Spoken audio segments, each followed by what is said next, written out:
Once we started exploring Da Nang, my mother kept on saying that Da Nang was just like the China she grew up in the 90s.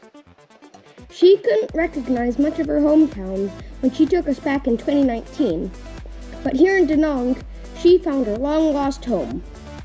The skyscrapers right next to the narrow alleyways, the modern supermarkets competing with the everyday grocery markets, and even the fading communist propaganda. It all seemed so familiar to her. In many ways, Da Nang felt like home to me too. It's a city with all the conveniences, yet not too big like Tokyo or Bangkok.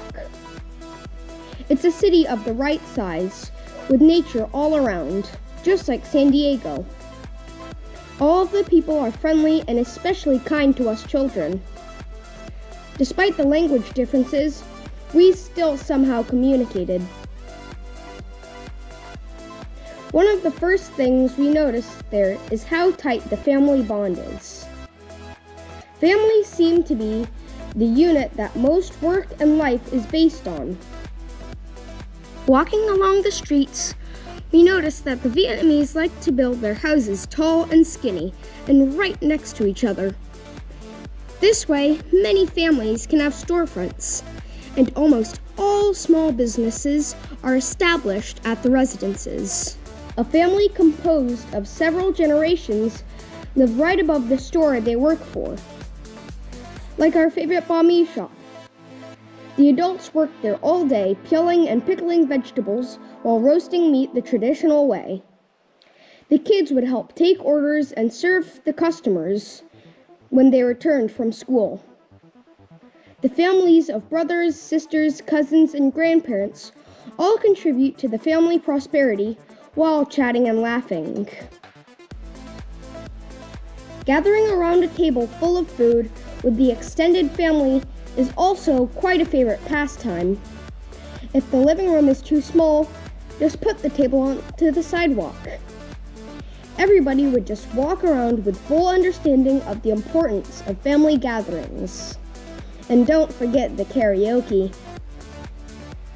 Even the dead are never forgotten. Everywhere we went, we saw tables full of food and people burning paper money as offerings to the ancestors. We don't know if all of Vietnam is like this, but we also notice an emphasis on work-life balance here in Da Nang. In Tokyo, we noticed that everything was built for efficiency. The restaurants are designed to get a person food and out of the door as fast as possible. Here in Da Nang, the stores want you to stay a little while, especially the coffee shops. The Vietnamese surely like their coffee. Every block has at least 1 to 3 coffee shops.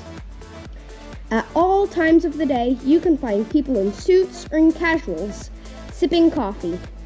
We were told that much business are done at coffee shops. Did you know that Vietnam is the second largest coffee producer in the world, ahead of Colombia? Since Vietnam is usually hot during the day, after sunset is when the city comes alive. The otherwise empty sidewalks along the rivers would be teeming with food and drink vendors.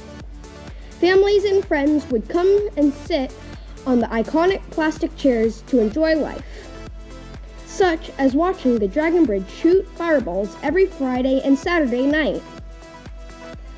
Very quickly, we adapted to the Da Nang way of life. Every night, we would sit outside of our local Q-Mart on the chairs they provide and watch people go by.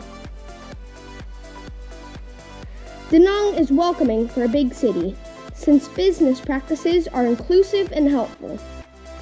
Almost all the coffee shops and restaurants, even the mom and pop shops, here provide free internet.